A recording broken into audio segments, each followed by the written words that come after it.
And so I got really fed up with this. And I thought, I'm a scientist by training. And if someone can understand fat, I certainly can. So I thought I'm just going to research fat, everything there is to know about fat.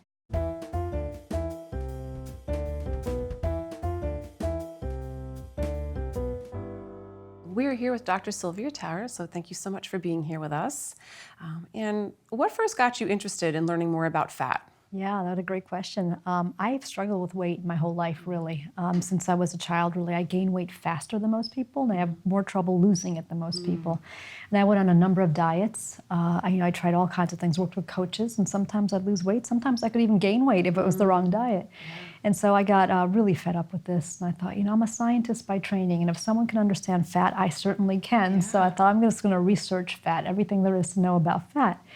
And I spent 5 years, and I pulled out 1,000 papers out of the scientific literature. I think I talked to about 50 scientists around the world about their research on fat.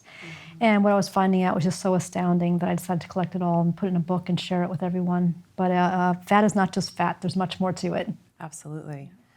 What did you learn through your research that surprised you most? I think that fat's not just sitting there. It's not just a reserve of excess calories, right? Fat is actually an organ. It is releasing hormones that our body depends on.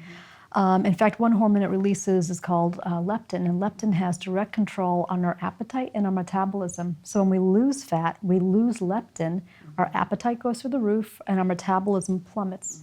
And in this way, fat is trying to come back, right? Your body loves fat even though we don't. And through leptin, it controls appetite, metabolism in an effort to get fat back. Right. If you don't know this, you can end up yo-yo dieting your whole life.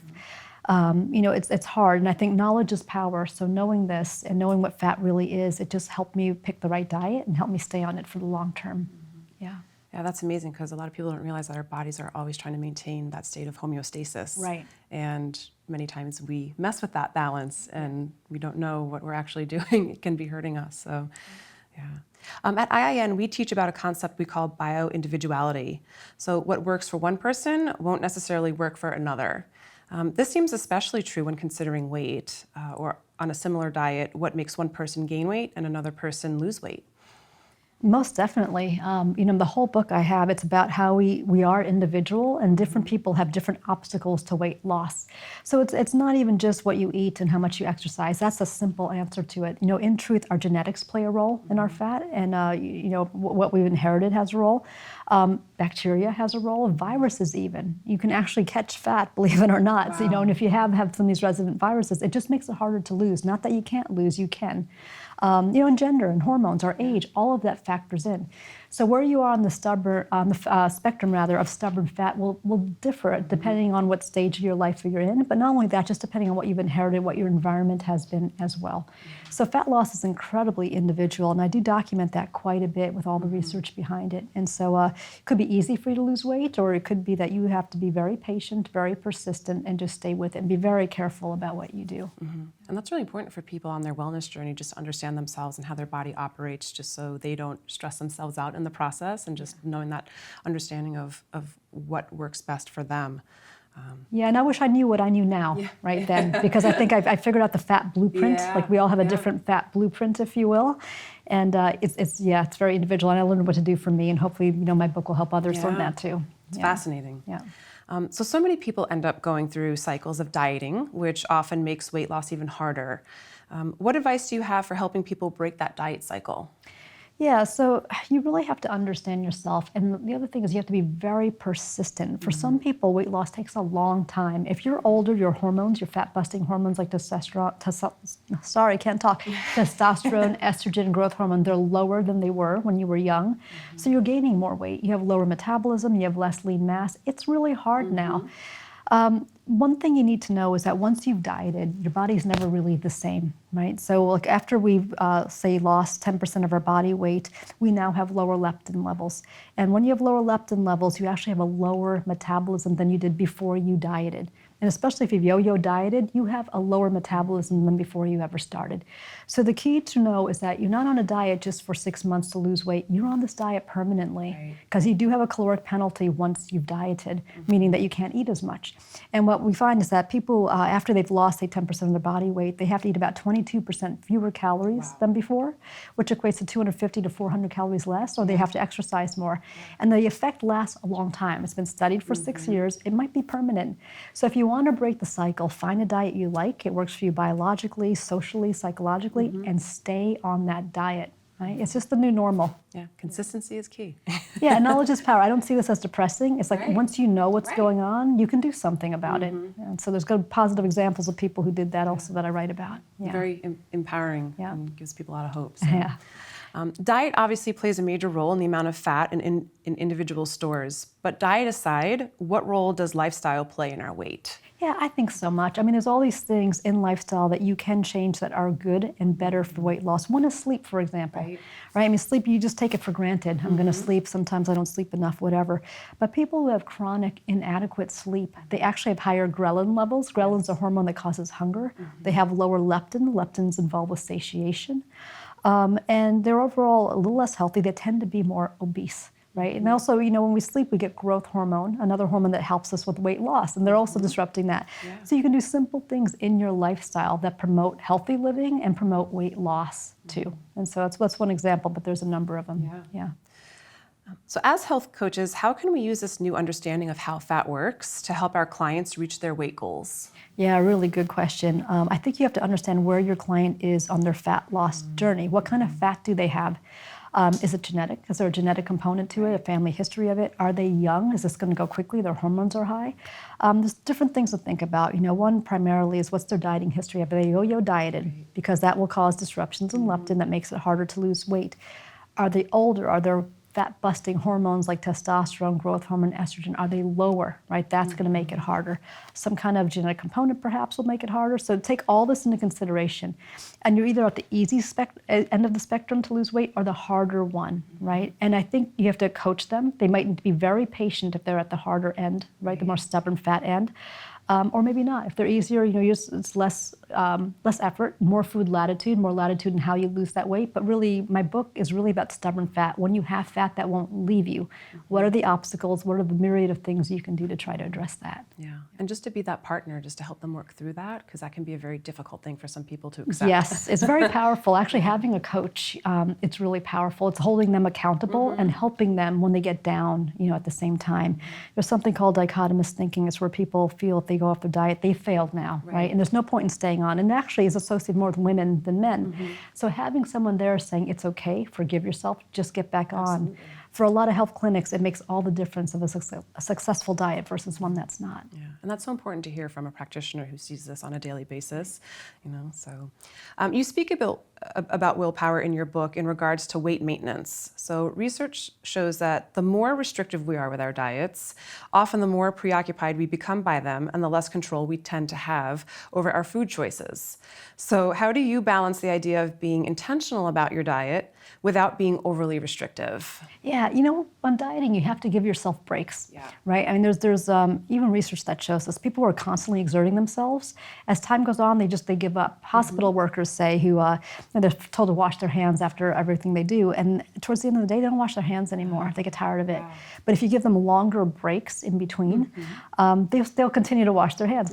Dieting is the same. You have to give yourself a break, and don't beat yourself up if you went off. Just get back on. So think of something you can do, like go buy clothing, go do something fun. Give yourself this mental release. You know, one interesting piece too is an exercise where they have people hold hand grippers for a long time. And they take half of them, show them a happy movie, another half show them a sad movie. They come back and say, okay, hold the hand gripper. People who watch the happy movie can hold it for longer. Wow. People who watch the sad ones, they just give up. Put happiness in your life somewhere that you want and forgive yourself when you go off. It's almost good to go off once in a while because you need that break, right? And that's also important to reflect on again as a health coach, to be able to be that guidance if somebody does need a break, but to also help them get back on track and to keep that positivity in their life, because it is easy to fall into that negative way of thinking when things feel like they're not going right. Yeah, So. and the new things, like help them engineer in the happiness. Right. What can they do that's fun at least once a week? Really Yeah. fun. Go take a trip, go buy clothes, whatever it is that they like. Go do this thing once a week. And that even can affect us hormonally as well, which can Probably. have a direct effect on our fat stores. So. Yeah. So we're exposed to so many images each day that favor tall, thin models, which is a body type that many of us don't have. Many of these images have been photoshopped and project unrealistic expectations that suggest we should look a particular way. So how do you think the media contributes to our experience of body fat, and how can we make peace with our bodies? Yeah, what a great question. So the media absolutely contributes. They're always trying to show you something you're supposed to be that's impossible to attain. And think about it, if they didn't do that, they couldn't sell, right? If it was attainable, there's nothing more to sell. So they have to show you something off the spectrum that's really hard, that very few people in their genetic makeup can actually match. Yeah. The key is to be healthy and to be happy with yourself. Do you really need six-pack abs, right? Do you really have to be a bikini model, look like a bikini model? The key is to be healthy. Is your fat stored where it needs to be stored, right? Is it in the subcutaneous layer, right underneath your skin and away from your belly, right? We're all at different stages of life, and there has to be some self-acceptance in the end, that I accept myself for what I am. This is the healthy level I want to go to. If I don't attain the impossible, I'm going to be okay anyway. And I think the more people can do that and do it faster, having a rational approach to dieting, right, a kind of meaningful goal, I think they're going to be better off. When I interview some coaches, what I hear a lot is when people have a goal that is meaningful to them, like I want to stay alive, I've got diabetes and I have to stay alive, or there's a trigger that's happened to them, like they've either seen themselves in a picture and they look obese, or they've gotten a diagnosis. Meaningful goals are when they'll actually go and change something about themselves. If it's more frivolous, like, hey, that model's cool, I want to look like that, they don't stay on those diets. So you can have that goal all you want, it's not going to, unless it's meaningful, truly has meaning to your life, you're not really going to stay on it. So find something meaningful, have a rational approach to it, and accept, what comes out at the end. Yeah, and really understanding your why behind it. Yes. Because so many people, like you said, chase after these goals that after a while they have to stop and think, why am I doing this? And what is this really bringing me in life? Yeah, and how many years do you want to stay at it and not get it before you're willing to be rational? Yeah, most certainly. Yeah. So when it comes to fat, what do we still not know? Oh, there's so much to know about fat. I think one thing that we don't have down yet is how to change people's set points quickly, effectively, and permanently, right, in a way that's that is livable for them. So set points are where our body wants to stay at a certain weight. So even when we lose fat, our body wants to bring it back to where we were, through different hormones it has, through leptin, through a coordinated effort that it has. And how do we really do that, expediently, permanently for people? How do we change that set point? Right now, it's brute force, right? We just have to work at it. We have to be persistent. We have to have a lot of willpower we throw at it. How do we make that easier? So I think that's one. I think another question is what else is fat doing, right? We're just now learning so much about what fat is. Who knew it was an organ? Who knew it was releasing all these hormones into our blood? Who knew it was part of the endocrine system? What else is going on in there, right? It's implicated with the immune system, implicated with a lot of things, with wound healing, with brain size, right? There's so many things that your body needs your fat for. And so I think we have yet to find out so much more about how fat is functioning and what it's doing in our body. Yeah, and even in the different stages of our lives. That's absolutely right. I mean, when you're newborns, we love our fat. Brown fat, we have lots of it to keep us warm. Fat is implicated in puberty. You can't even go through puberty without sufficient fat. It is implicated in reproduction. You can't have babies if you don't have sufficient fat, and that's because fat is a source of estrogen, and it's also a source of leptin.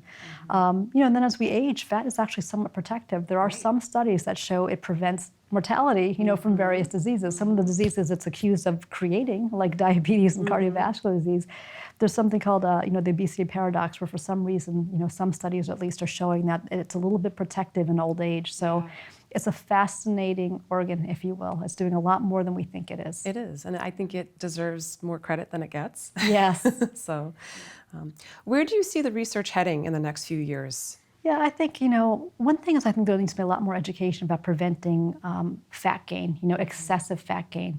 What I learned in my research is that once we have fat, our bodies want to keep it on. In fact, our fat has ways of growing back, despite our eating and exercise and all of our effort.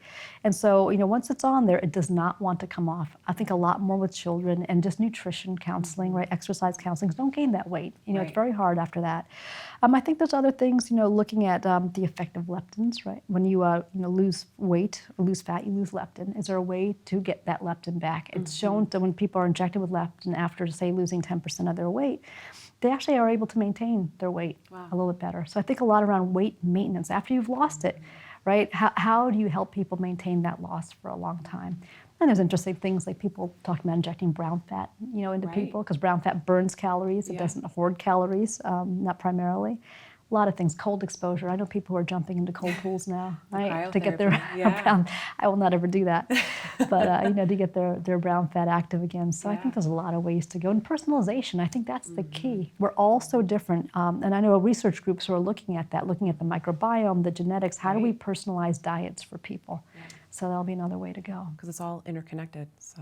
Yeah, and it's very complicated. No two people have the same experience trying to lose weight. I'd say if anyone's having a really hard time, be really patient, right? Give a diet about 3-4 weeks. If you're not losing weight, it's probably not the right diet for you, right? You might have to ratchet it up. If we've had issues like we're older, our hormones are impacted, or we've had a yo-yo dieting in the past, you might have to eat a lot less than people. And that's what coaches won't tell you. A lot of people won't tell you, right? But you might have to really ratchet it up if you want to lose weight. So be informed about your weight, be smart about it. Knowledge is power. I try to document everything I've learned about fat in the book. Use that as a guide and make your own fat blueprint. Absolutely. Yeah. Well, I can't thank you enough for all the insight and the knowledge that you've imparted onto us. So thank you so much for being here to share that with us. And I can't wait to see where this research takes us further. Great. So, Thank you so much. Thanks so much.